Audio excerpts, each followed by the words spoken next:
Sure, I've made over $3 million in my photography business, and my students have made over $33 million since the pandemic because we track it. But when I started, I made every single pricing mistake in the book, and it cost me years of income and sanity. And I have an MBA, so I should know this stuff, right? Wrong. Today, I'm breaking down the 8 pricing mistakes that I see portrait photographers making over and over that are keeping them broke, and more importantly, exactly what to do instead. By the way, if you're new here, my name is Sarah Petty. I'm the founder of the Photography Business Institute, and I have tried and tested these pricing strategies in my business, but also with thousands of students. So I know what works and what doesn't work. Today, we're gonna play I've Tried That Bingo, and my goal is to save you from getting a bingo, or especially a complete blackout on your bingo card. Let's start with mistake number 1, the wild bleep guess. You know what I'm talking about. Back when I first became a photographer, I sat down and I thought, okay, it's costing me $65 for the film, the processing, and the printing, because I was getting hand-printed black and white prints. So I guess if I charge $75, I'm making money, right? In my mind, I was thinking they'll order some bigger things, so I'll make money on the back end. That's what I told myself. Here's the kicker, though. I had 2 business degrees when I did this. The problem, first off, $10 on a session is not profit. But also, there was no room in there for equipment, for software, for products, for insurance, for education, or, actually paying myself. I was losing money on every single client, and I didn't even realize it at first. But quickly, I sat down and did the math, and I realized, okay, guessing is not a strategy that's going to work. The jury's already back on that. There's no more debate.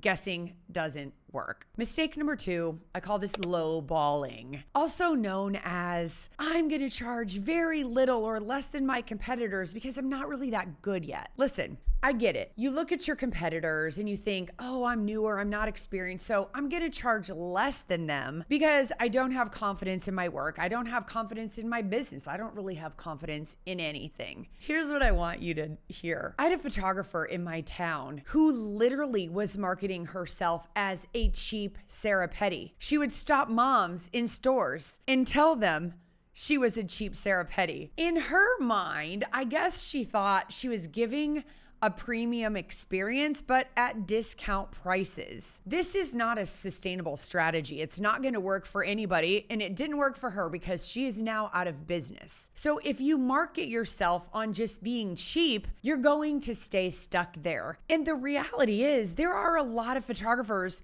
who don't care if they're making a profit. They're doing it for free and for fun. So you're never going to win the price race to the bottom. The other thing is, it isn't about becoming a great photographer first and then being able to charge more. I once studied with a great photographer. He was convention famous, highly acclaimed, won all the awards, had to go and find thousands of dollars to study one-on-one with him for a day and a half, only to get there and learn that while he was a fabulous photographer, he wasn't making any money. He had a part-time job to pay his bills. So I realized, okay, I do need to get better as a photographer, but I need to get better at business first, not the other way around. Mistake number 3, being a copycat. This is when you think, oh, I'm just going to copy what my competitors do because I want everyone to be able to afford me. But listen, you're not serving people by being another digital file photographer.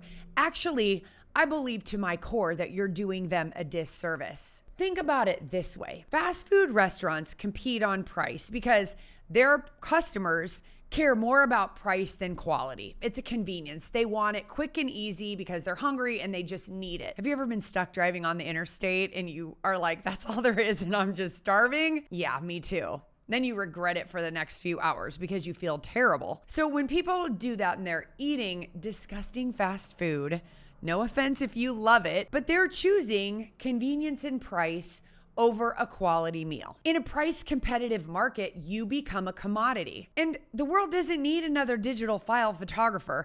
There are a million of them already, and really everybody has a digital camera in their pocket, right? So when you price your work for couple $100 for all the digitals because Susie down the street charges those numbers, that's not going to make your business profitable. And what I really want you to know, because I've been looking at photographers' price lists for many years and analyzing their profitability and troubleshooting and coaching them, is you're likely copying someone who isn't making money. They don't know it and they don't even care. So, my friend, stop copying. You will succeed or fail based on what you do. Stop worrying about what they do. Mistake number 4, the Oprah. You get it free, and you get it free, and you get it free. This is when you're giving all of your digital files away to your clients. Sure, you want those digital files? Have them all. I'll stay up all night for weeks making digital files. Then they leave you with all these digital files and they're talking about their trip to Portugal or their new swimming pool. And then they're getting into a car that's probably much nicer than yours. Meanwhile, you're struggling to put it all together and pay bills.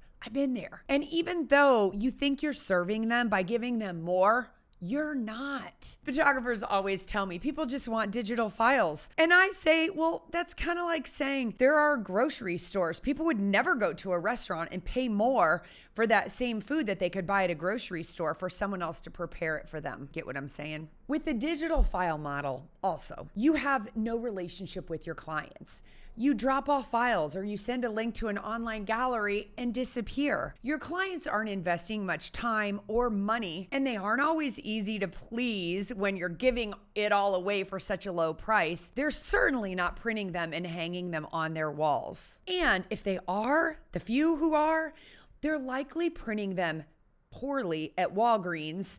They're overexposed, underexposed, the color is all off, and then they're telling people that you did it. By the way, I created 11 rules of pricing for portrait photographers to help clarify all of this for my students, and I got so much feedback back that it was really helpful. So I'm gonna stick that in the description for you because I think it will help you too. So be sure to grab that when you're done listening to this. Mistake number 5, the Cheesecake Factory, offering everything but the kitchen sink. The mistake you're making here is when you think that more options is going to equal a larger order. Listen, if your price list looks like the Cheesecake Factory menu, page after page after page, and extremely overwhelming, then you're going to overwhelm your clients. You're scrolling and scrolling through endless options, thinking you're giving people a choice, but you're actually paralyzing them. Think about it this way. Suppose you're gluten-free and you're going through an all-you-can-eat buffet with all of this food, and you're overwhelmed and you're trying to figure it out, versus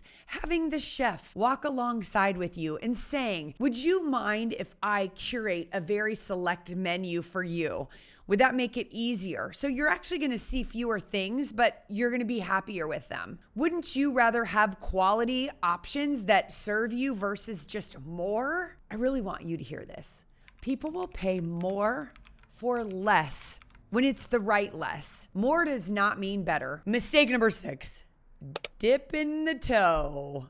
Yeah, this is when you're making tiny little changes, thinking you're going to eventually get there instead of just doing the things you need to do. This is the most painful way to change your pricing, my friend. Maybe you're making small tweaks. Oh, I should charge $10 more.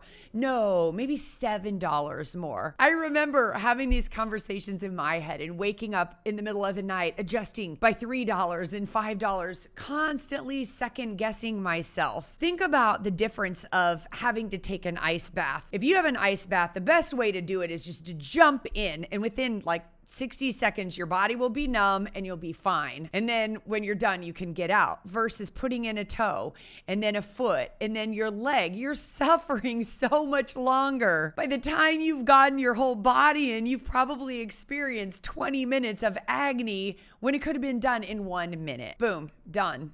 every small tweak you're making, every guess you're making, I think is costing you a season, which for photographers is often a year. When you could be done, put your prices where they're profitable, set it and forget it, and then spend your time learning how to attract clients toward those prices. Slow is painful in business. Money loves speed. Write that down, my friend. How you doing so far? Tell me you don't have a bingo. Because literally, I created this sort of game, the way I see photographers guessing, then guessing, then guessing. So that brings me to mistake number 7. After photographers realize, okay, digital doesn't work, cheap doesn't work, I'm gonna become some kind of hybrid horse where I mix some models together. I'm gonna do some digital, I'm gonna do some prints, and I'm gonna put it all together. This is sort of like when you try to take certain things from McDonald's and certain things from a high-end steakhouse, and you sort of Frankenstein your business together. Some digital files, some prints. This just confuses your clients who don't understand what you actually do. There's a saying, a camel is a horse designed by a committee, which is really what a hybrid business model is. And listen, I want you to know when you're letting go of digital files, you're not withholding anything from your clients. You're gonna give them a digital file of everything they purchase for social media. I just believe as the chef of our own restaurant, we want to cook the food, right? Which means printing it. People don't know how to get quality prints, how to color correct, how to manage exposure. Those low quality prints don't represent you or your brand. It's just like I talked about earlier, curating the right food for someone with a dietary restriction. You're serving clients by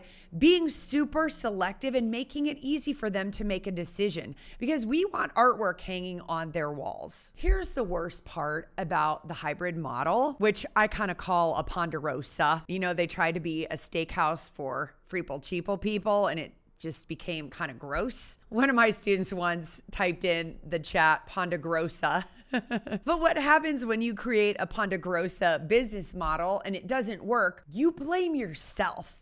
Like, maybe I'm not good enough. Maybe I'm priced too high. Whatever it is, you keep giving more and more away instead of saying, okay, I think I have a flawed system. So what I would challenge you to say is, it's not that I'm not good enough. It's just I don't have a system that supports me. I really believe the hybrid model keeps you stuck in the miserable maybe forever. Maybe this will work one day. Maybe people will buy. Maybe a camel will also run in the Kentucky Derby one year. Not gonna happen. Mistake number 8. Bad box deal. This is when you're saying, okay, hybrid doesn't work. So what I'm going to do is create print packages. I'm just going to sell prints. This was me when I hired my first photographer to work for me. I was thinking, oh my gosh, I have to pay her to go out and do this session. So what if they don't buy anything? So out of fear, I created some packages to make it easier for her to sell and to add value for the client. That's what I told myself. So I shoved all these things into a box like a Happy Meal. Here's the problem. What do people buy in a box at a low price? Happy Meals, kids' meals, low value purchases. And I believe that packages put your clients' orders in a box. So it limits what they're gonna spend. They're like, 3 Happy Meals, that's it. Do you want extra things? Nope, just 3 Happy Meals. And what happened to me was they were saying, well, I don't really want that. Can I swap this for that and this for that? And they're trying to take less profitable products, swap them out for more profitable products, making a mess. Everybody doesn't want a Happy Meal. So we serve them by creating custom offerings. People always say, oh, Sarah, packages are a la carte. It's actually neither. It's custom, okay? I create artwork that is all retouched. It's made to order. It's exactly what they want. I don't charge more for all the things. And I tell people one client might come in and invest $5,000 on an album and a small wall portrait, and someone else might come in and want a collection for their wall. So why would I make everybody pick the same package? Doesn't work. Listen, I've watched my students make every one of these mistakes before they came and coached with me, some of them multiple times, and it cost them many years of struggle and way too many sleepless nights. The wheel has been invented.